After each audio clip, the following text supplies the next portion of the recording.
మేడారం మహాజాతరలో కీలక ఘట్టం ఆవిష్కృతమైంది. చిలకలగుట్ట నుంచి సమ్మక్క తల్లిని తీసుకువచ్చి గద్దలపై ప్రతిష్ఠించారు. గద్దలపై సమ్మక్క సారలమ్మ, పరిగిద్దరాజు, గోవిందరాజు భక్తులకు దర్శనమిస్తున్నారు. గద్దెలపై వనదేవతలు భక్తులకు దర్శనమిస్తుండడంతో గద్దెల ప్రాంగణం మొత్తం భక్తజన సద్రోహరంగా మారింది.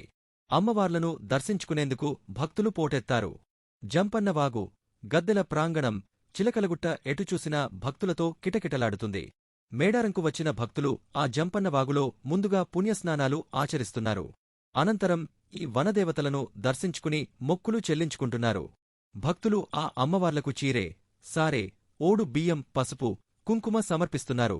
మరి కొంతమంది ఎత్తు బంగారాన్ని తమ శిరస్సుపై మోసుకొని వచ్చి ఆ తల్లుల సమర్పిస్తున్నారు. మూడవ రోజు కావడంతో గద్దెల ప్రాంగణం మొత్తం భక్తుల రద్దీ నెలకొంది. తెలంగాణ రాష్ట్ర ప్రభుత్వం భక్తులకు ఎలాంటి ఇబ్బందులు కలగకుండా అన్ని రకాల ఏర్పాట్లు చేపట్టింది.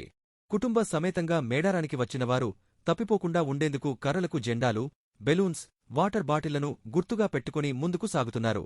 ఈసారి మేడారంలో తప్పిపోకుండా ఉండేందుకు ప్రభుత్వం పిల్లలకు, వృద్ధులకు క్యూఆర్ కోడ్ విధానంతో కూడిన బ్యాండులను చేతికి అమరుస్తున్నారు. దీని ద్వారా తప్పిపోయిన వారిని సులభంగా గుర్తించవచ్చు.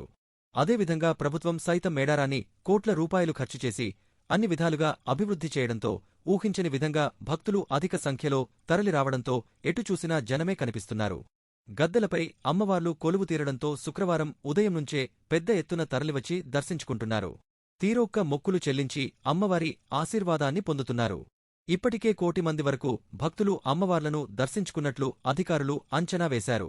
ప్రతి 2 ఏళ్లకోసారి జరిగే మహాజాతరకు తప్పనిసరిగా వచ్చి ఇక్కడ అమ్మవార్లను దర్శించుకుంటామని ఇక్కడికి వచ్చిన భక్తులు తెలిపారు. ఎన్నడూ లేని విధంగా తెలంగాణ రాష్ట్ర ప్రభుత్వం మేడారంను అద్భుతంగా తీర్చిదిద్దిందని చెప్పారు. ఈ సమ్మక్క, సారలమ్మలు ఎంతో మహిమగల తల్లులని, అమ్మవార్లను కొంగుబంగారంగా భావిస్తామని చెప్పారు.